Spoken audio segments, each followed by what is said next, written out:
আপনাদেরকে বলতে হবে সেই বিলম্বিত নির্বাচন প্রক্রিয়ায় যাওয়ার জন্য আপনাদের মতলবটা কি। এই বছরের ডিসেম্বরের মধ্যে জাতীয় সংসদের নির্বাচন অনুষ্ঠান করতে হবে। আমরা স্পষ্টভাবে বলতে চাই, এই বছরের ডিসেম্বরের মধ্যে জাতীয় সংসদের নির্বাচন অনুষ্ঠান করতে হবে। এই বছরের ডিসেম্বরের মধ্যে জাতীয় সংসদের সাধারণ নির্বাচন অনুষ্ঠানের জন্য যে সমস্ত সংস্কার জরুরি, নির্বাচনমুখী সংস্কার, সেগুলোর ভিত্তিতে আপনারা আলোচনা করুন এবং ঐক্যমতে আসুন এবং সেই সমস্ত প্রস্তাব বাস্তবায়ন করে আইনি সংস্কার, প্রাতিষ্ঠানিক সংস্কারগুলো সমাপ্ত করে আপনারা নির্বাচন অনুষ্ঠান করবেন। আমরা হিসাব করে দেখেছি, কোনো অবস্থাতেই সেটা মে জুন মাসের বেশি যায় না। আমরা নির্বাচন কমিশনের সাথে আলাপ করেছি, সমস্ত আইনি এবং অন্যান্য দিক আমরা পর্যালোচনা করে দেখেছি, কোনো অবস্থাতেই মে জুনের বেশি সময় লাগরা পূর্ণাঙ্গভাবে প্রস্তুতি নেওয়ার জন্য। সুতরাং কোনো বাহানায় এই নির্বাচন বিলম্বিত করবেন না। অবশ্য মাননীয় প্রধান উপদেষ্টা আশ্বাস দিয়েছেন, তিনি সমস্ত কর্মকাণ্ড পরিচালনা করবেন যাতে ডিসেম্বরের ভিতরে নির্বাচন অনুষ্ঠান করা যায়। কোনো দল দাবি করছে স্থানীয় সরকার নির্বাচন আগে দিতে হবে, কেউ দাবি করছে অনুপাতিক হারে নির্বাচন করতে হবে।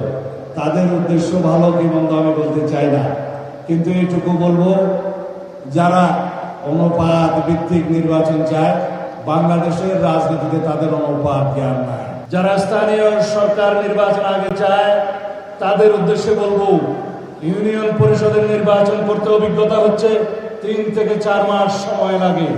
উপজেলা নির্বাচন, পৌরসভা নির্বাচন, সিটি কর্পোরেশন নির্বাচন করতে আরো অনেক বেশি সময় লাগে। সব মিলিয়ে 1 বছরও কোলাবে না।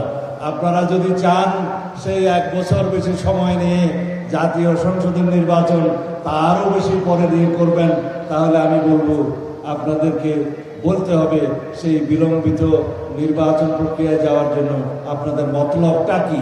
নির্বাচন কমিশনের ম্যান্ডেট এই অন্তর্বর্তীকালীন সরকারের ম্যান্ডেট সাংবিধানিকভাবে জাতীয় নির্বাচন অনুষ্ঠান করার ম্যান্ডেট। স্থানীয় সরকার নির্বাচনের এখতিয়ার স্থানীয় সরকার মন্ত্রণালয়ের। যদি স্থানীয় সরকার মন্ত্রণালয় অনুরোধ করে, নির্বাচন কমিশন তখন সেই নির্বাচন পরিচালনা করে। সুতরাং সাংবিধানিক এখতিয়ার, জনগণের চাহিদা, জন আকাঙ্ক্ষা এবং গণতন্ত্রের আকাঙ্ক্ষা, দ্রুত একটি স্থিতিশীল রাজনৈতিক সরকার প্রতিষ্ঠার আকাঙ্ক্ষা হচ্ছে সর্বোচ্চ এবং সর্বাগ্রে। তাই অনুরোধ করব অন্তর্বর্তীকালীন সরকারের মাননীয় প্রধান উপদেষ্টা এবং উপদেষ্টাদের, আপনারা সাংবিধানিকভাবে যে ম্যান্ডেট নিয়ে এসেছেন, জনগণের যে আকাঙ্ক্ষা আছে, দ্রুততম সময়ের মধ্যে গণতান্ত্রিকভাবে একটি সুষ্ঠু নির্বাচনের মধ্য দিয়ে জাতীয় নির্বাচন অনুষ্ঠান এবং স্থিতিশীল একটি রাজনৈতিক সরকার প্রতিষ্ঠা, সেদিকে মনোযোগ দিন।